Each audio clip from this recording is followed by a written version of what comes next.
Welcome back to reviewing Spider-Man movies. We're on to Spider-Man Strikes Back.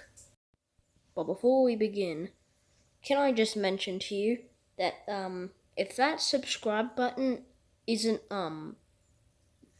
any other color but red, then click it.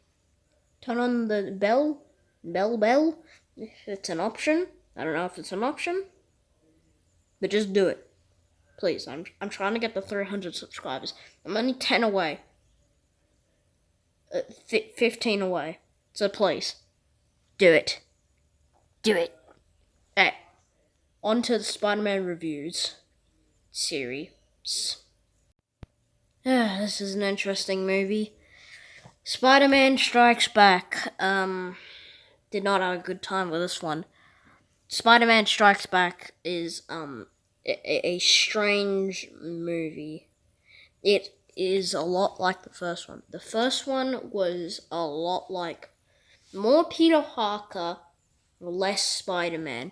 Now, any sane person would believe that it'd be changed upon in the sequel, like more Spider-Man, less Peter Parker. Well, they decreased Spider-Man and just rised up Peter Parker a bit more, meaning he has like a couple scenes. Oh boy, this is not going to be a fun review to do. So since we get most of it in the movie, the Peter Parker or any other parts of the movie are boring. Every single shot, well, not every single, but every single scene that isn't Spider-Man is boring. I mean, the plot is there, but the plot is not nearly good.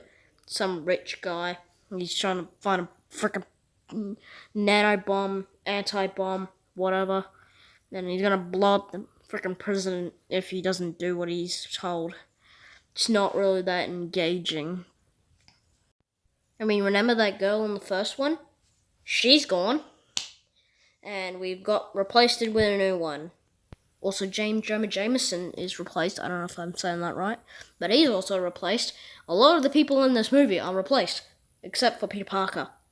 The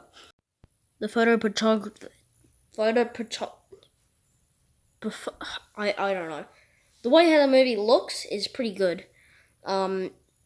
While I'm looking at it right now, it's a massive improvement over the first one. I mean, the first one, it was like orangey, the dumb scenery things, but this one, it's pretty good.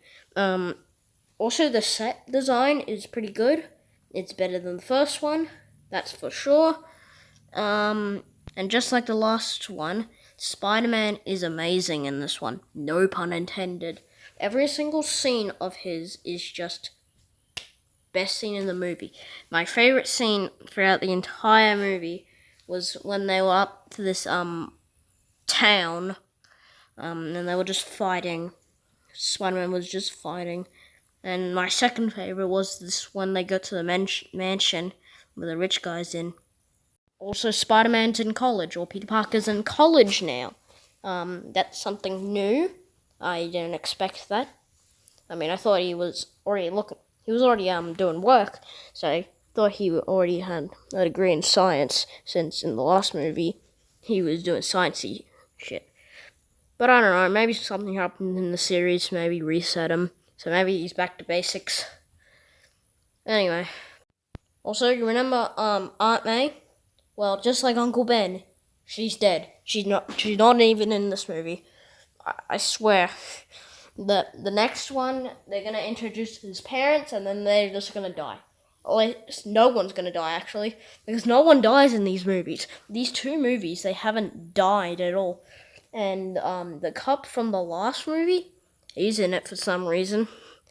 I thought it would be like the rest.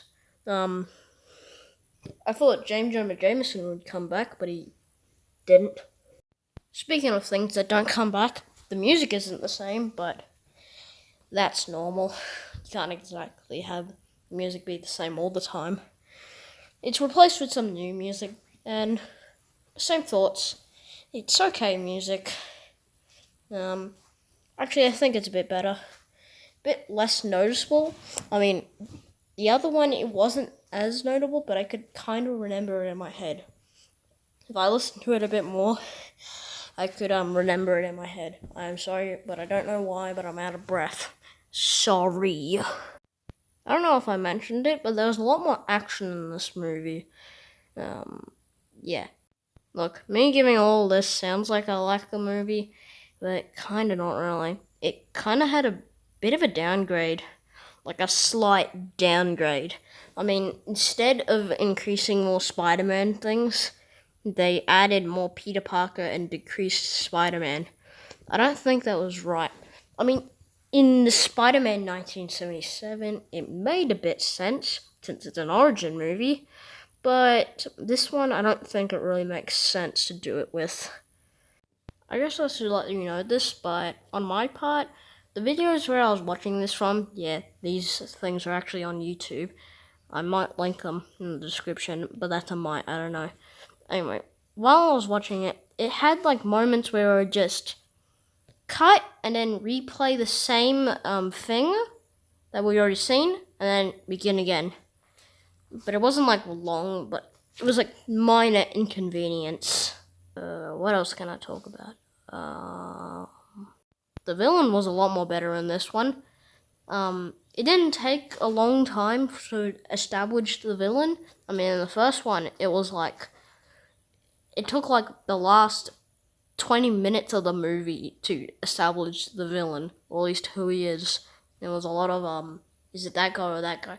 But really, it only gets confusing until halfway through the movie, where these guys, they start doing things and they get arrested, and it's clear that this guy's the villain, but those other guys aren't really important. They're just teenagers at Spider-Man's college. While he's on screen, I think we should talk about his suit. It's not changed, but it looks a lot more better with the new camera. I don't know what this actor does, but he makes it look like it belongs on him. I don't, that sounded weird. Alright, what else is there to say? The script is pretty good. Lines are pretty good. What else? I think that's all on my list. Yeah, it's a bit more shorter than the last one, but just I don't know. This movie is not an improvement. It's a bit of a downgrade. If I had to give scores to it, for Spider-Man scenes alone, I'd give it like a 7 or an 8 out of 10. And for the scenes without Spider-Man, I'd probably give it like a 2 or 3 out of 10.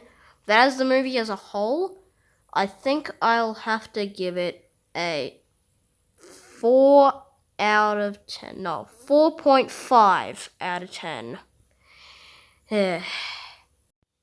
Now we just have one more movie after this. Spider-Man the Dragon's Challenge. At least after that, we'll move on to the Sam Raimi trilogy. That'll be a bit better.